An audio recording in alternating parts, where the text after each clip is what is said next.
12 March চাঁদিপুরের উড়িষ্যার উপকূল থেকে স্বদেশী অস্ত্র beyond visual range air two air মিসাইলের সফলভাবে পরীক্ষা চালানো হয়েছে। এই পরীক্ষাটি ভারতীয় বায়ুসেনার তেজস মার্ক 1 প্রোটোটাইপ যুদ্ধবিমান থেকে করা হয়েছে। পরীক্ষার সময় মিসাইলটি একটি উড়ন্ত লক্ষ্যবস্তুকে সঠিকভাবে আঘাত হানে এবং সকল সাবসিস্টেম সঠিকভাবে কাজ করছে, যা এই মিশনের সব উদ্দেশ্যে এবং লক্ষ্যকে পূরণে সক্ষম হয়েছে।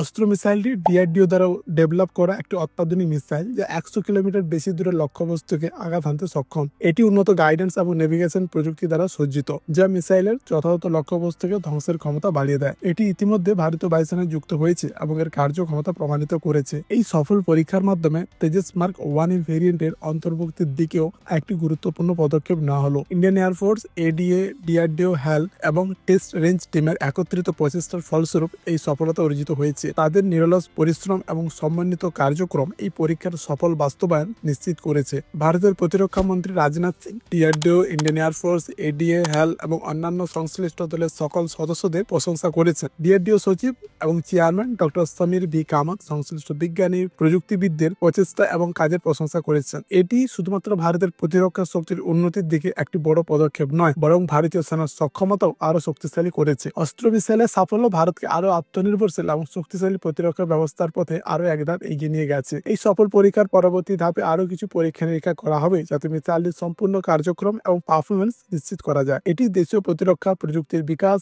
এবং জাতীয় নিরাপত্তার দিক থেকে একটি উল্লেখযোগ্য মাইলফলক হিসেবে বিবেচিত হবে, যা ভারতের আকাশ প্রতিরক্ষা ব্যবস্থাকে আরো উন্নত এবং শক্তিশালী করবে। জয় হিন্দ, জয় ভারত।